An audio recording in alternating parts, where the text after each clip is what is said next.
Monster Hunter World is set to release this week, and while many veterans will be returning, this is also the first installment for many players curious about the series.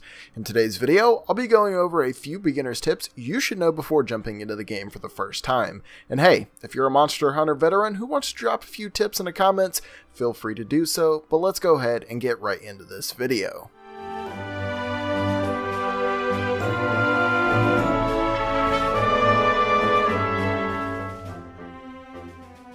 Number 1. Find a weapon and stick with it. Monster Hunter World offers a large variety of different weapons, each with their own unique playstyle. Slow and heavy hitting greatswords will play drastically different in comparison to something like the agile and lighter hitting dual blades. Find a weapon that fits the style you want to go with and stick with it. Learn all the ins and outs of that weapon type and how to really use that weapon in any situation. The training area is perfect for getting the feel of a new weapon, and I highly advise that you use this area to your advantage. This tip doesn't mean you shouldn't ever try another weapon, it more so implies that you should really get a feel for one weapon type before you move on to another, as not to overwhelm yourself with the various types of weapons available to you. Number 2. Mine ores. Ores can be found in various places as you're out exploring, and it's rather hard to completely miss them. If you see one of these, always stop and get the resources from them, as they're incredibly useful at any point of your journey. You'll mainly be using these for weapon and armor upgrades, which you'll be doing a lot of, so it's best to start collecting these ores as soon as you have the chance to do so. Number 3. Gather and hoard everything. While you're on the hunt, you'll find numerous amounts of items that you can gather, and you should focus on gathering basically anything you see. While it may not seem useful to gather everything when its use isn't apparent at the time, trust me, you won't regret it when you get to some crafting recipes that require obscure ingredients that you could have easily gathered. If you come across collectibles, get them. It only takes a few seconds, and more than likely will save you from having to go out and farm these items later on down the line. Number 4. Only upgrade gear you know you'll use. One of the key points of Monster Hunter is to farm materials from monsters and craft awesome gear and weapons.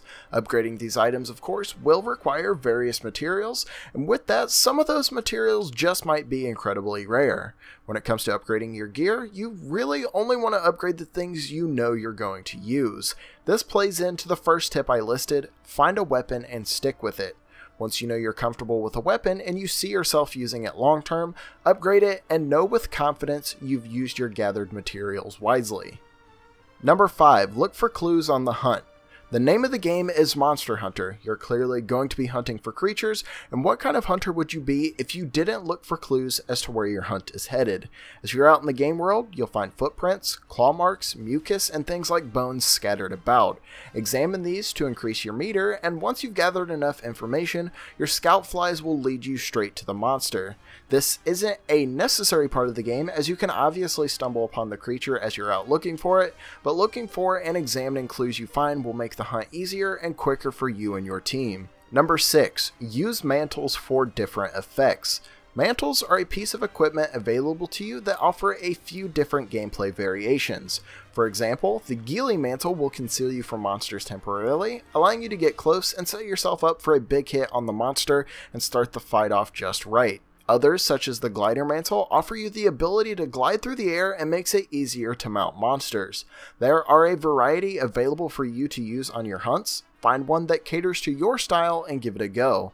If you want to be the main person the monster targets, throw on the Challenger Mantle. Do you want some damage reduction and other benefits for combat? Throw on the Rocksteady Mantle. Each has its effects and specific uses, so mess around with them and find one that works for you. Number 7. Bigger monsters can fight your current hunt.